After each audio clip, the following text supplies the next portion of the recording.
dan menjadi bersih salat itu. Wa yazidu thawabuha, dan bertambah pahalanya.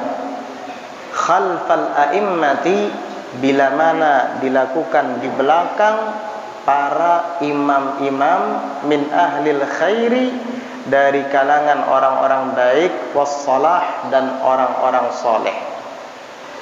Wa tarjahu, dan menjadi unggul salat tersebut, alas salati, di atas salat khalfa, yang dilakukan di belakang, man laisa bihadzal wasfi, orang yang tidak seperti ini sifatnya. Di dalam keterangan ini Al-Habib Abdullah bin Alawi Al-Haddad menjelaskan kepada kita masih seputar fadilat atau keutamaan salat berjamaah. Jika kita ingin menambahkan pahala dalam salat berjamaah, maka pilihlah seorang imam yang mana beliau itu termasuk dari kalangan orang-orang baik, orang-orang yang soleh.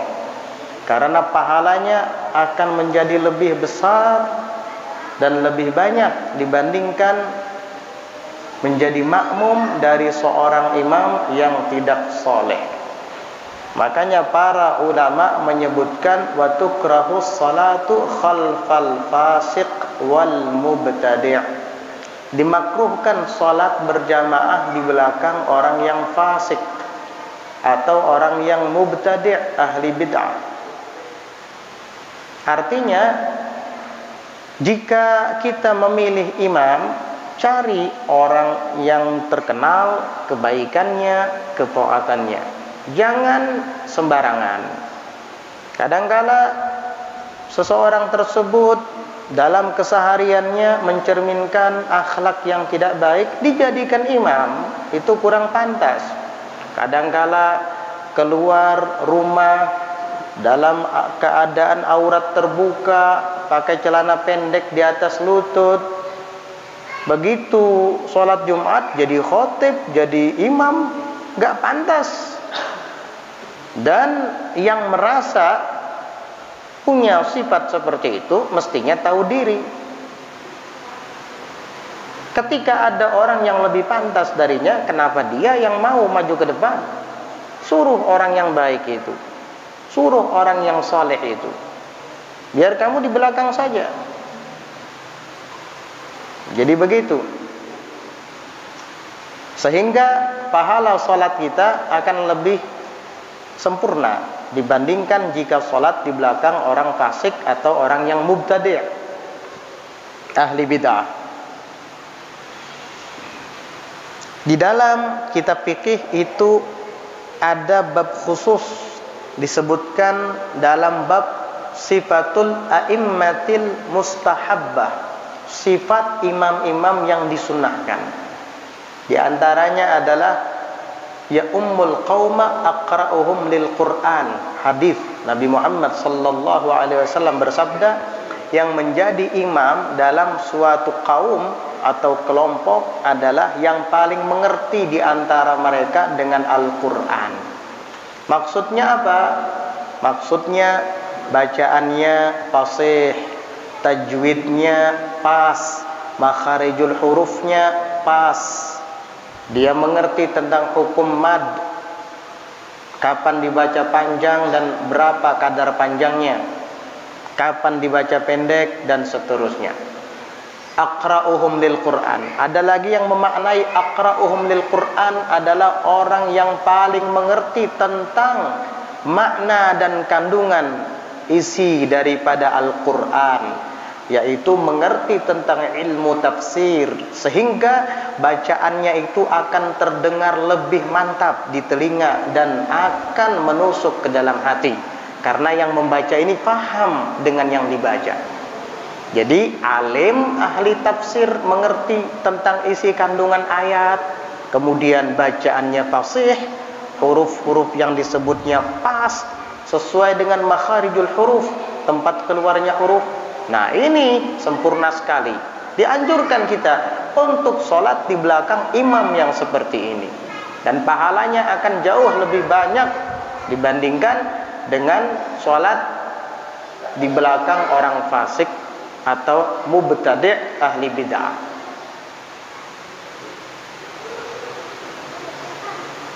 Oleh karenanya kita dulu waktu masih belajar di Hadramaut,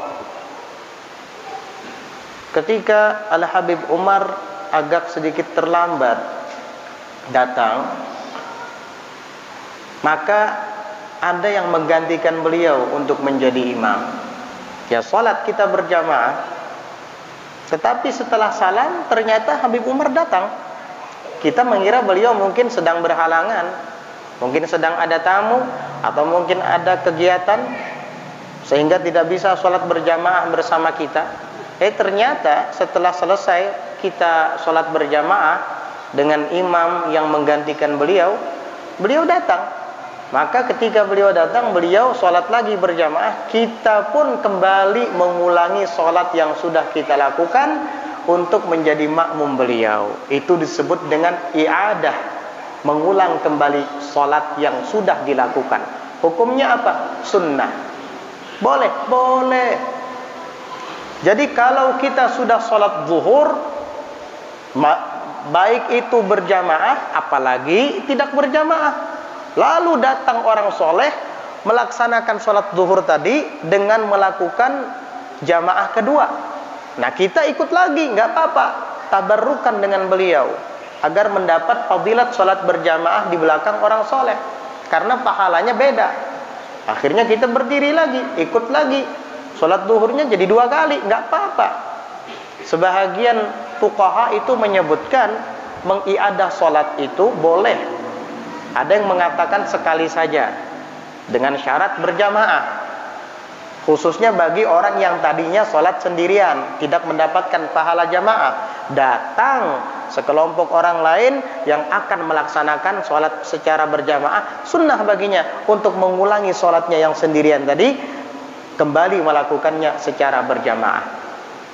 Cuma sekali. Ada lagi yang mengatakan boleh lebih dari sekali, sampai 70 kali boleh mengiadah sholat. Ada lagi yang mengatakan bila hasrin, tanpa batas, boleh kita mengulang-ulangi sholat.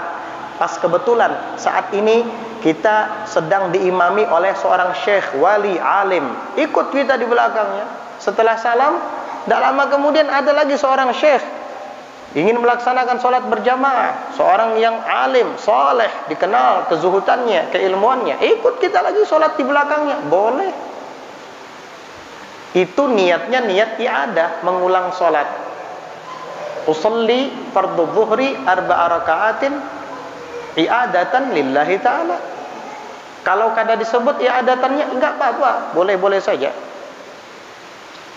Itu bagi orang yang tidak punya qadhaan. Tetapi kalau kamu punya masa lalu yang gelap, banyak kada sembahyangnya, baik niat qadhaan, ya itu bukan sunnah lagi, wajib kamu mengulang untuk mengqadha sholat-sholat yang kamu tinggalkan di masa lalu.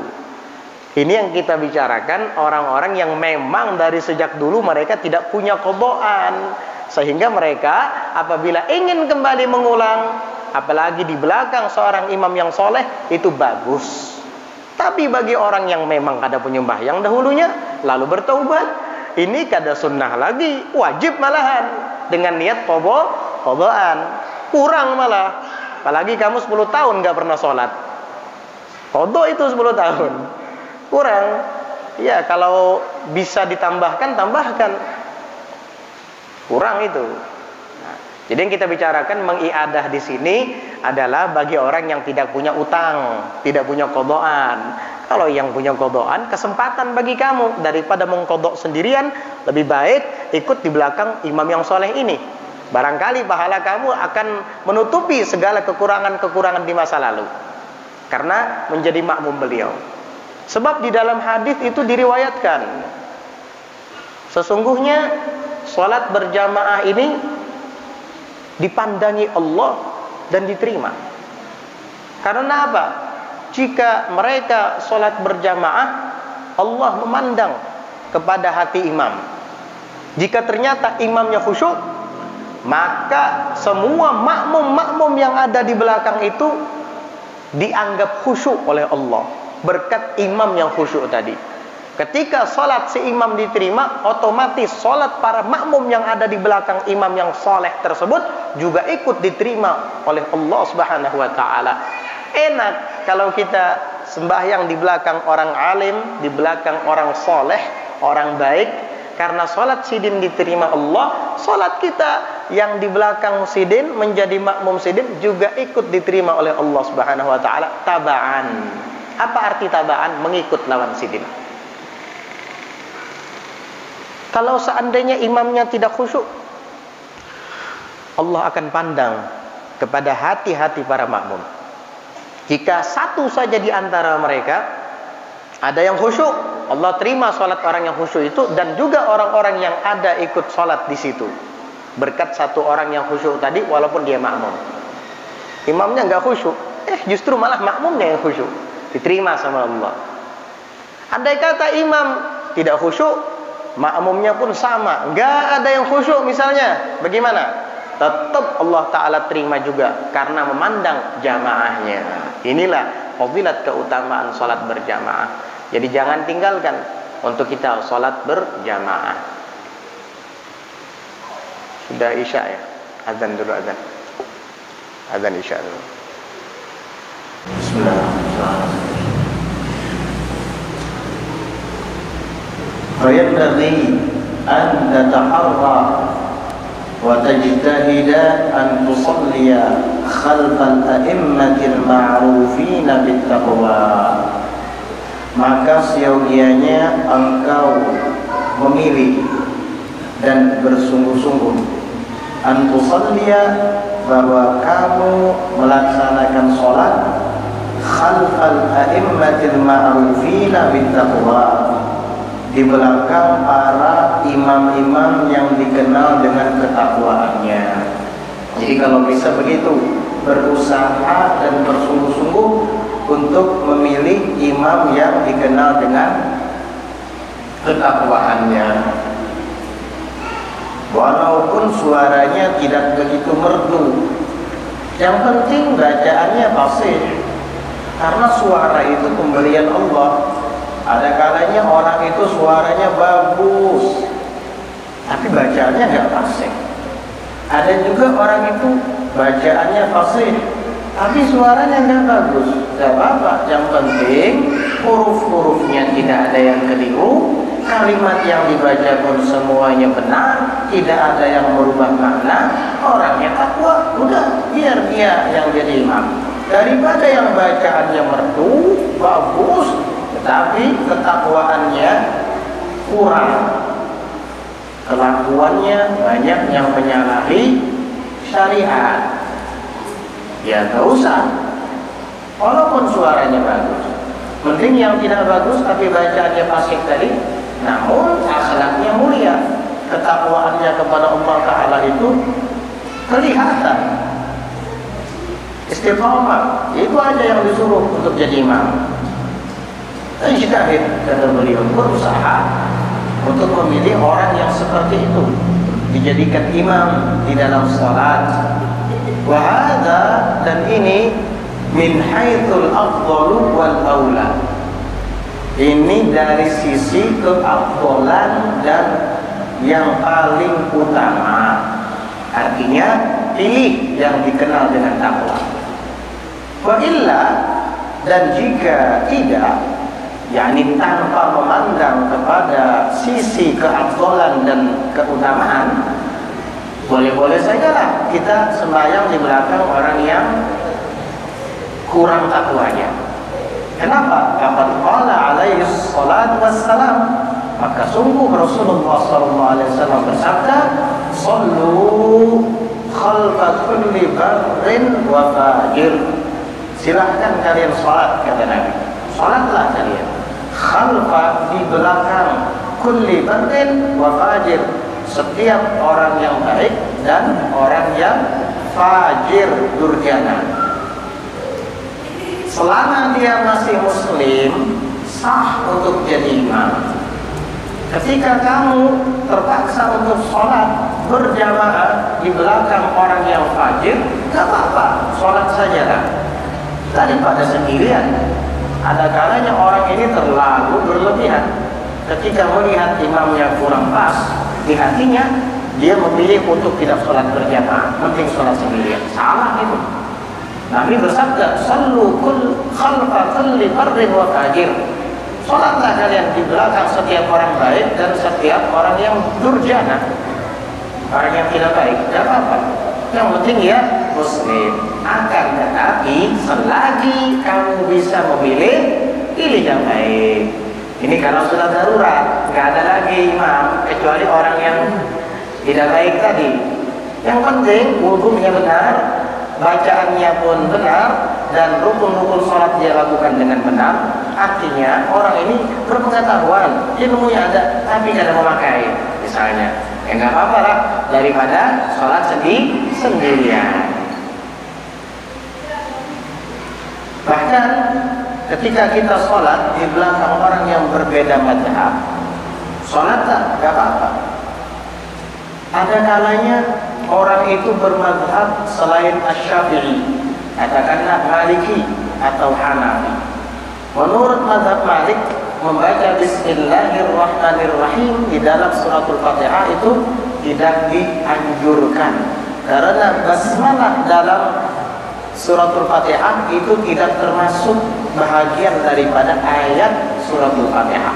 Makanya mazhab Malik itu ketika pertama membaca suratul Fatihah, mereka langsung membaca dengan Alhamdulillahi Rabbil Alamin Ar-Rahmanir Rahim Maliki Yaumiddin sampai akhir suratul Fatihah tanpa mendahuluinya dengan basmalah. Kalau dalam mazhab Hanafi membaca bismillah itu sunnah saja, sama seperti membaca A'udzu billahi minasyaitonir rajim dalam mazhab Syafi'i. Jadi sunnah baca basmalah sama dengan sunnah baca ta'awudz di dalam mazhab Hanafi. Artinya seperti di dalam mazhab kita Asy-Syafi'i, membaca A'udzu billah sebelum Al-Fatihah itu dibaca sirran, pelan. Maka dalam mazhab Hanafi membaca bismillah juga disunahkan dibaca pelan. Sehingga mereka mazhab Hanafi itu ketika menjadi imam kadang-kadang begini, A'udzubillahi minasyaitonir rajim. Bismillahirrahmanirrahim. Alhamdulillahi Rabbil Alamin. Baca mereka bismillah tapi pelan, sirran. Baru ketika membaca alhamdulillah itu dibaca jahran dengan keras. Tapi mazhab kita Asy-Syafi'i membaca bismillah adalah wajib, karena bismillah bahagian daripada suratul Fatihah.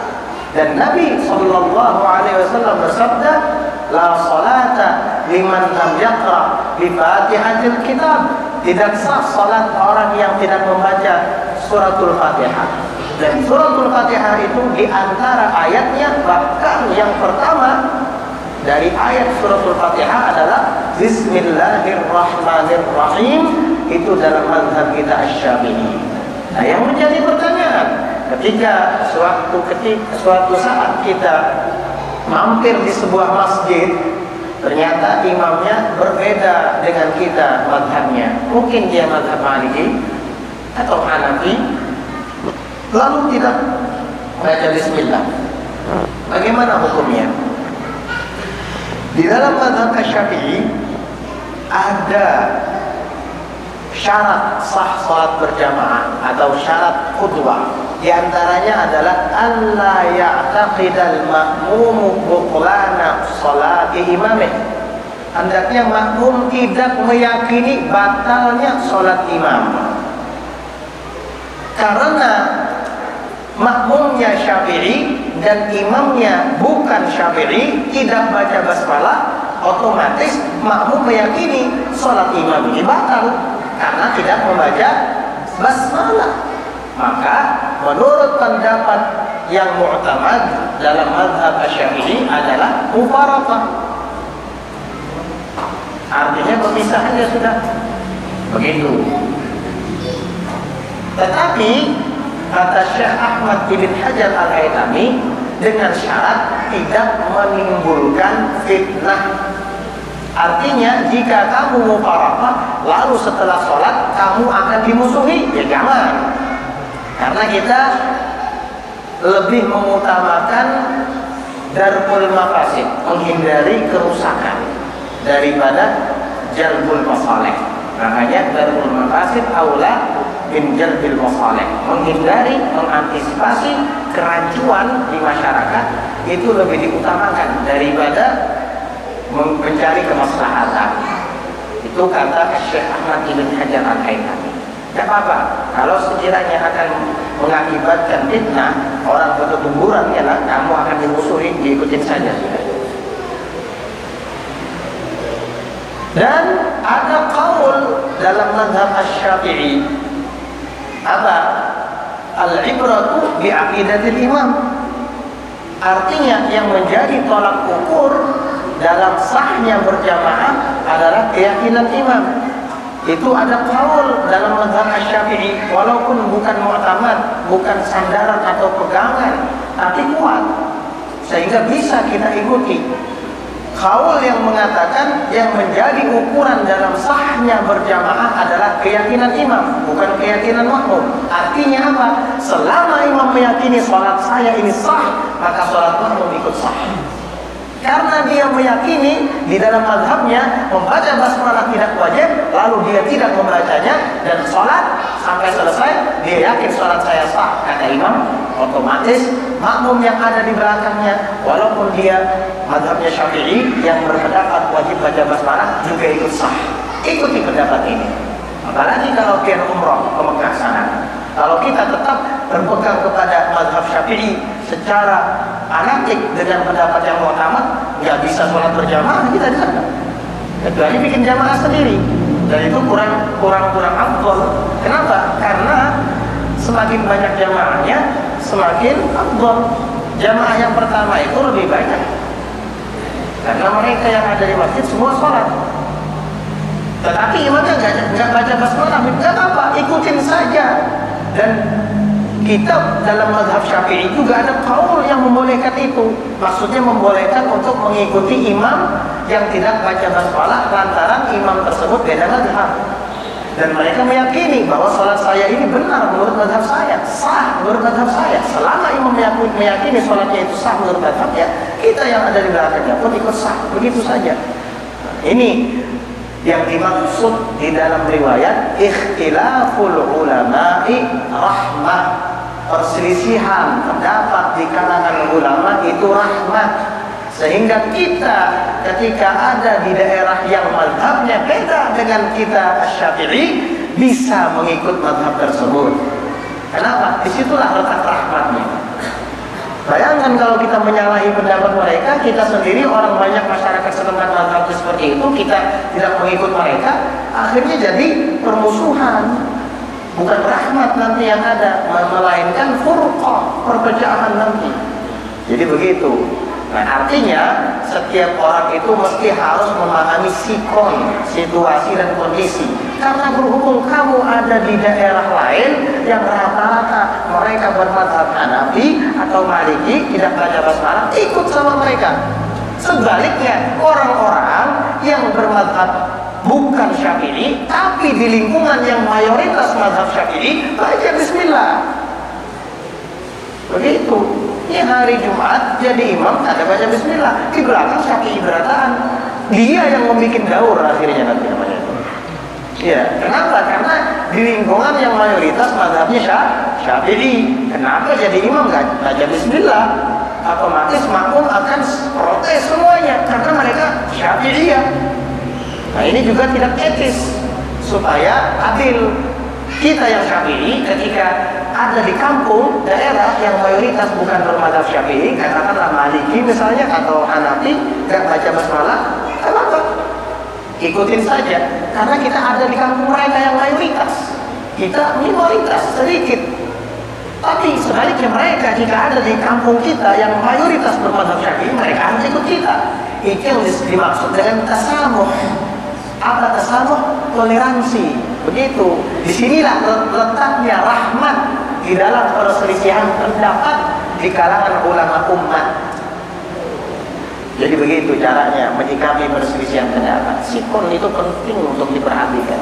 Situasinya bagaimana, kondisi keadaan setempat bagaimana.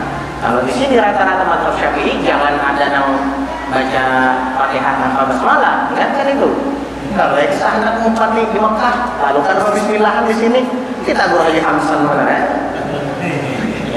Nah, Haji Hamsan mungkin di Mekah sana, ada bismillah, itu lain mazhab. Nah itulah mazhab ya, mazhab ilmu mazhab ini penting juga untuk dipelajari, untuk kita bisa bertoleransi. Dan mazhab itu diadakan oleh para ulama agar dapat kita saling menghargai pendapat, sehingga terjadilah di situ persatuan. Disitulah letaknya rahmat. Ikhtilaful ulama, perselisihan pendapat di kalangan ulama itu rahmat bagi umat. Sementara perselisihan pendapat di kalangan orang-orang bodoh, orang-orang jahil itu furqah, perpecahan belahan.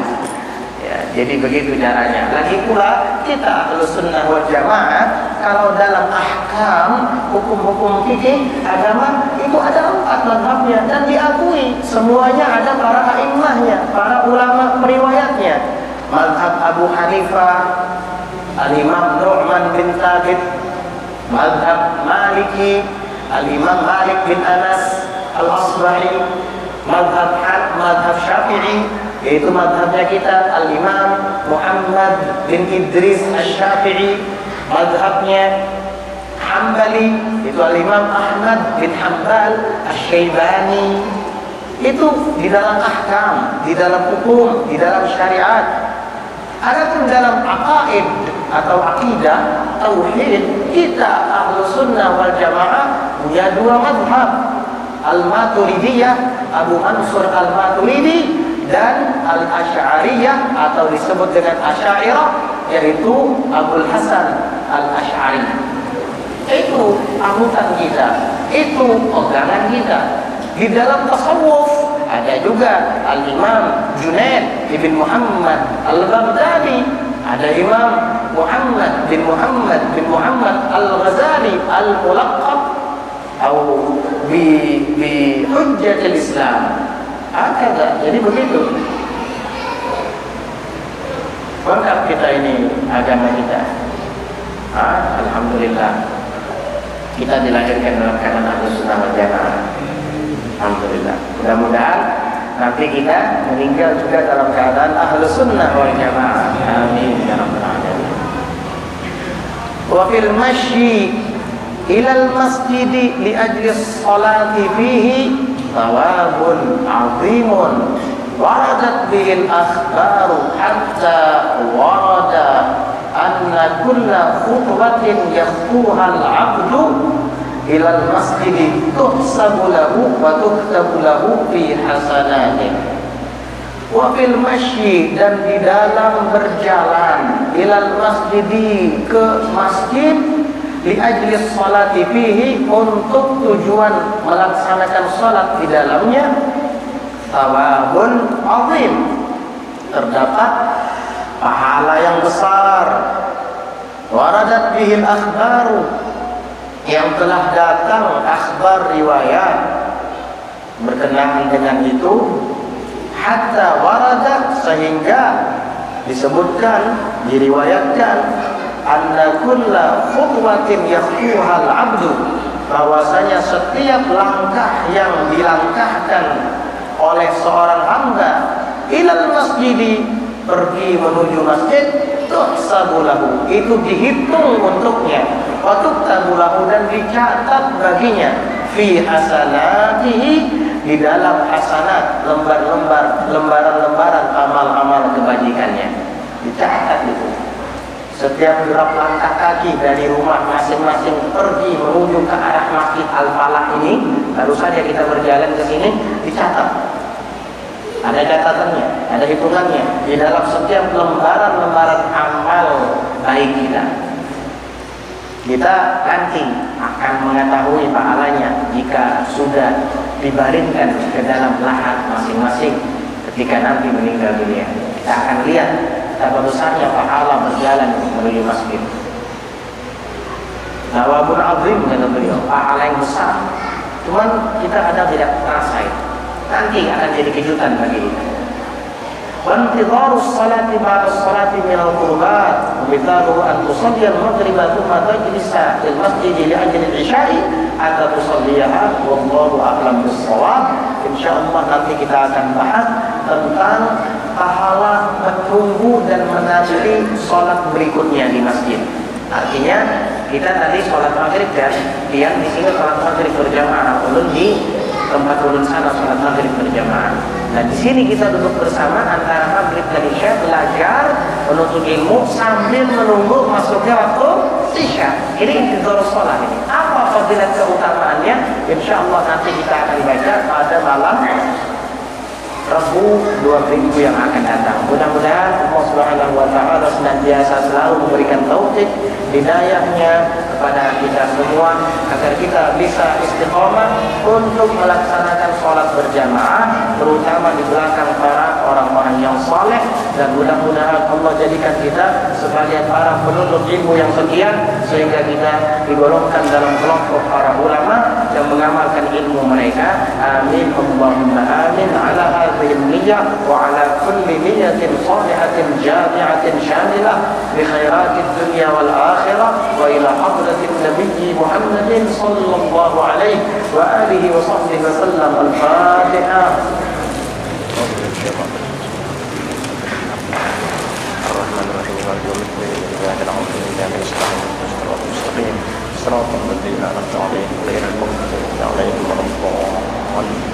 Amin.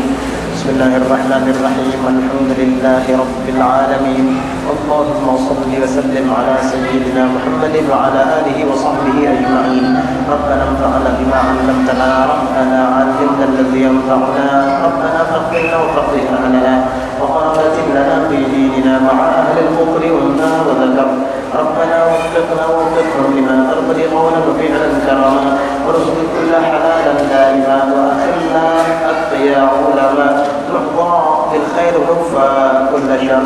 ربنا واصلح لنا كل الشؤون واقر برضا منك العيون واقض عنا ربنا كل الديون قبل ان تاتينا رسل المنون واغفر واستر انت اكرم من ستر.